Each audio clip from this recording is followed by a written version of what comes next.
So this is another update for the GTA ZR380. As you can see, I've made a lot of progress since the last video. I had a bit of trouble with the machine guns. I had to drill a hole into the hood for the ammo belt and just ended up snapping the hood, and it's caused a bit of a delay. We'll start with the 50 cal machine guns and then we'll work our way around the car. So as you can tell, the 50 cal, I'm going to get in focus first there. As you can see, the 50 cals are both installed in a bracket now, and you can see the ammo belts. This is what it looked like in GTA.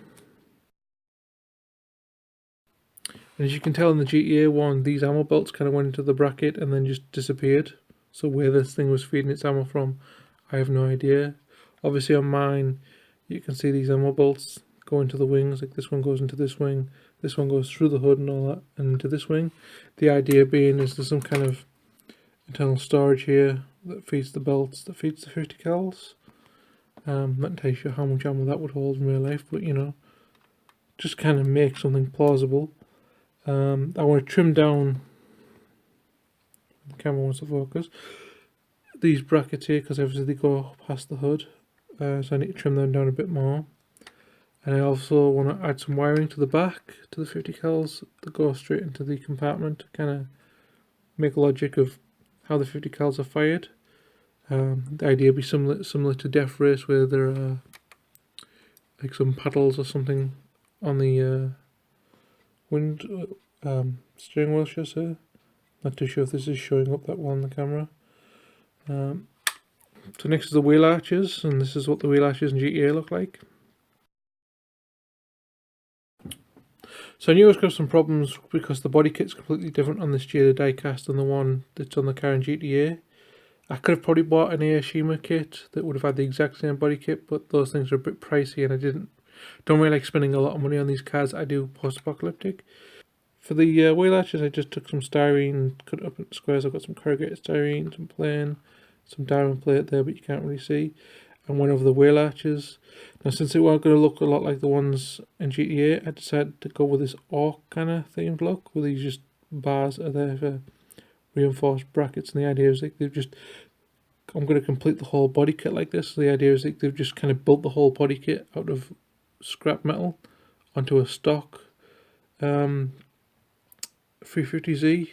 So I'm obviously going to do the bumper yet, and this side, and the rear bumper.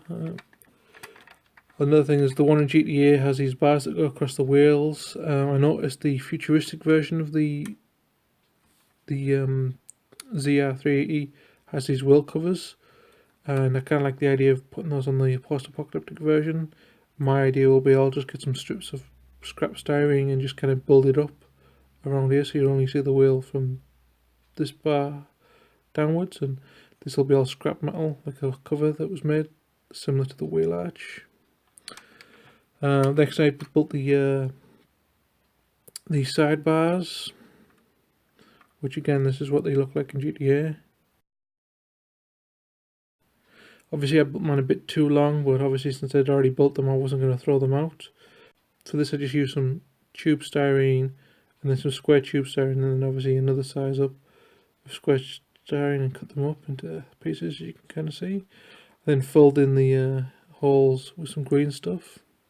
Did this for the same for the rear bumper, although this time instead of cutting up I cut a L shape out of the standing up bars.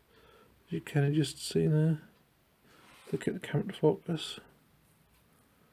So yeah, you can kind of just see how I've done that. I've cut the bars, so I'm just cutting up into separate chunks and then gluing them in place. I've kind of just saved myself the chew and cut an L shape out, so I only have the top gap to fill in and not the bottom gap.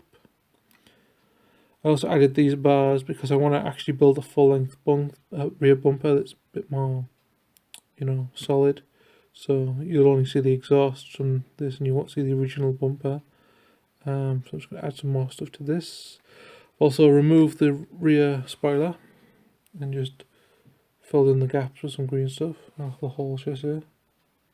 I'll probably sand this a bit more, but the green stuff is still kind of drying.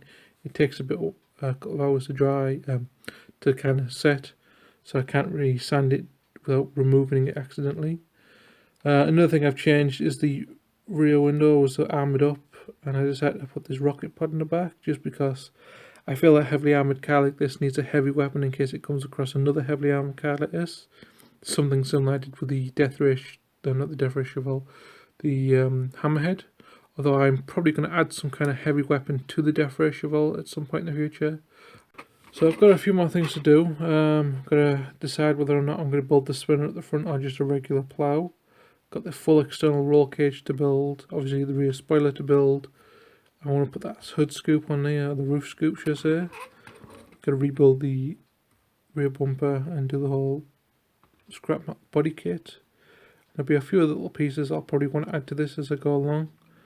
But for the time being, this is it, and I hope you enjoyed, and I'll see you in the next one.